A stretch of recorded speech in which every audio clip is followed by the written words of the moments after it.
Bonjour et bienvenue sur ce podcast. Je suis Laetitia Bricou, je suis la créatrice du blog et de la chaîne ADN Massage.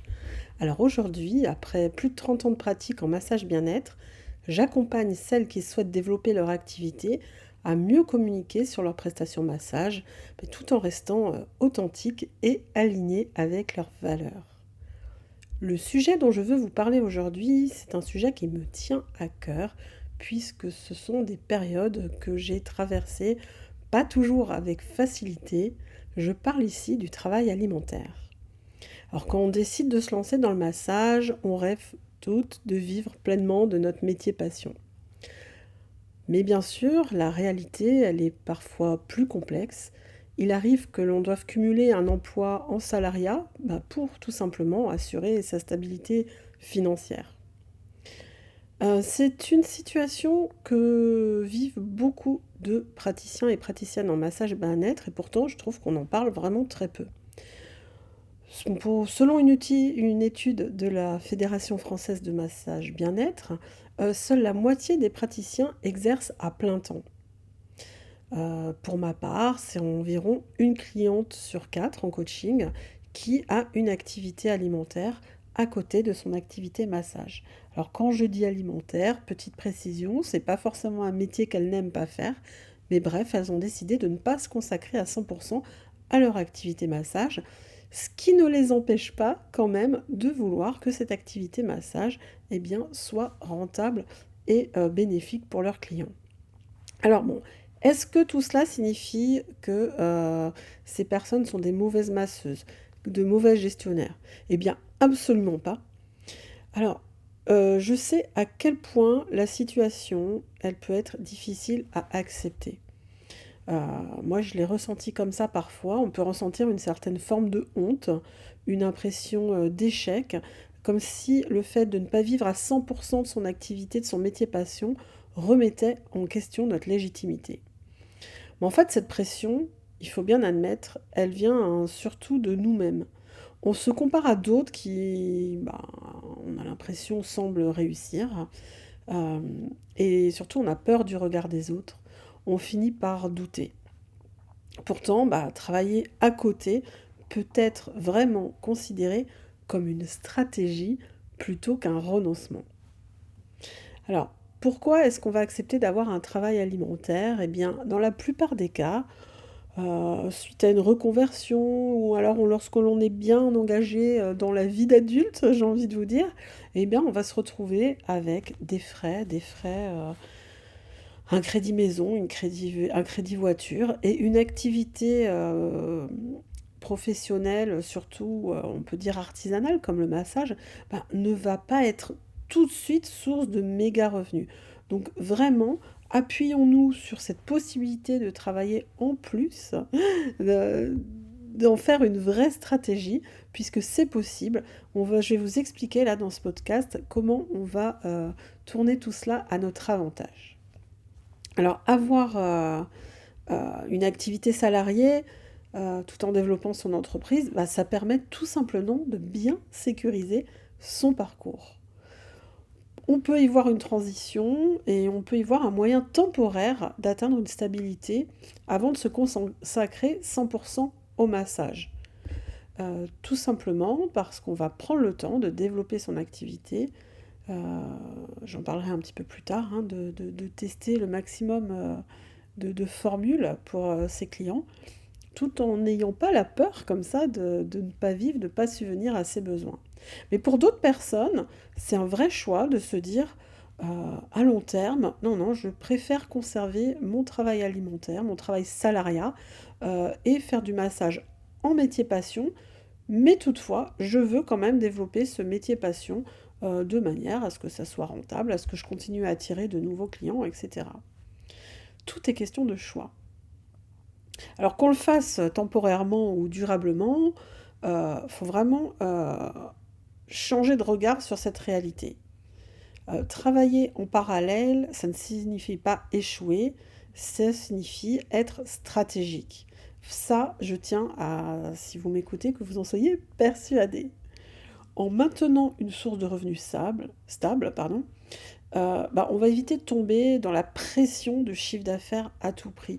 Et on le sait, cette pression du chiffre d'affaires, des fois, elle nous fait faire pas mal d'erreurs. Elle nous désaligne généralement de notre énergie en tant que masseuse. Elle nous fait voir le client comme un revenu et plus comme vraiment une personne que l'on doit prendre en charge. Voilà, c'est très difficile cette pression du chiffre d'affaires et effectivement, avoir un travail en salarié à côté nous libère complètement, de cette pression et nous permet de nous consacrer à 100 à notre client, en toute, compétence et bienveillance. Ce que j'adore avec la stratégie du travail salariat en plus du travail, de l'activité massage, c'est que cela va vous permettre de tester énormément de stratégies qui généralement nous font perdre du temps, lorsque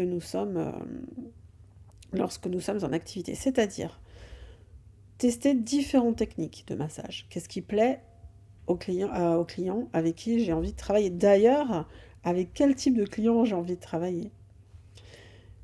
Quelles sont les meilleures formules? Quels sont les meilleurs tarifs? Qu'est-ce que je peux proposer comme expérience client? Tout ça, on le teste.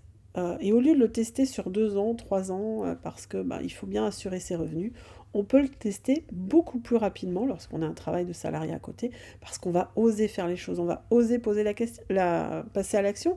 On sait que les résultats, voilà, ne vont pas venir casser tout notre équilibre de vie, notre sécurité financière. Affiner les offres, c'est vraiment un grand luxe en fait.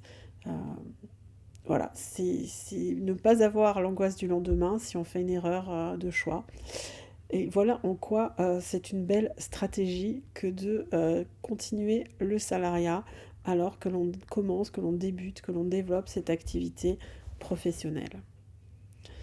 Après, je voulais vous parler des pièges à éviter parce que bien souvent, alors lorsqu'on est une femme, lorsqu'on est un homme aussi, on peut être parent, mais lorsqu'on est une maman, qu'on a des jeunes enfants bas âge, on sait qu'il va falloir y consacrer beaucoup de temps. Et quand on rajoute ça au salariat et également à l'activité massage, eh bien, on s'aperçoit que c'est vraiment pas difficile et c'est là que concilier tout ce travail n'est pas toujours vraiment simple. Donc le premier défi, vous l'aurez compris, c'est vraiment la gestion du temps. Parce qu'entre les heures passées sur l'emploi fixe et les emplois et celles dédiées en fait au massage, on peut très très vite se sentir submergé. Et il est crucial de mettre en place une organisation efficace. C'est-à-dire définir des plages horaires précises pour le massage et s'y tenir. C'est-à-dire qu'on ne va pas faire ça à la demande du client, on va vraiment encadrer ses horaires. On va fixer également des limites dans son emploi salarié. Si vous avez un emploi salarié en plus de votre activité massage, ce n'est pas pour faire des heures sup en tant que salarié, accepter que l'on déborde sur votre temps personnel, etc. La gestion du temps salarié est parfois très difficile à tenir. Et puis surtout, il va falloir apprendre à écouter son corps et à anticiper les périodes de fatigue. Donc quand je suis en vacances, je suis en vacances.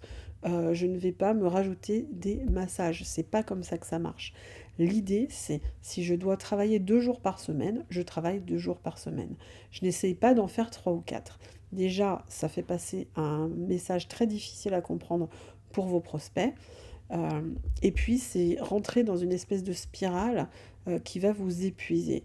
L'important, ça va vraiment être de garder un focus.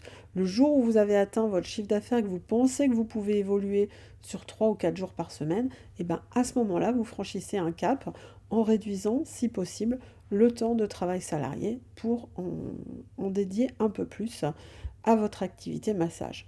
Voilà ce qui va vous aider vraiment à tenir en termes d'activité salariat et activité professionnelle. Donc au final, ce qu'il faut penser, c'est qu'il n'y a pas une seule manière de réussir dans le massage. Certaines personnes vont pouvoir se consacrer à plein temps à leur activité, d'autres vont choisir de conserver une autre source de revenus. Ce n'est pas grave, c'est vraiment une question de choix. L'essentiel, c'est de trouver ce qui nous correspond et surtout sans culpabiliser. Alors, ce petit épisode, j'espère qu'il va vous apporter une nouvelle vision, de ce que vous pouvez faire en termes, de travail dit alimentaire ou au moins salariat, qu'il vous aura aidé à déculpabiliser, surtout si vous êtes dans cette situation où vous avez l'impression finalement, d'avoir une part de vous qui échoue. Bah, sachez que ce n'est pas le cas, sachez que vous avez pris la bonne décision pour vous en ce moment et que, j'ai envie de dire, ça peut être qu'une étape temporaire, mais c'est vous qui le déciderez. Moi, ce que j'attends de vous, eh bien, c'est de ne surtout pas hésiter à vous abonner à la chaîne. D'ailleurs, je remercie, les nouveaux participants. Partagez votre expérience, ou dites-moi ce que vous en pensez, franchement, honnêtement, dans un débat, honnête et bienveillant, dans les commentaires. Je vous remercie pour votre écoute et je vous dis à bientôt pour un prochain épisode.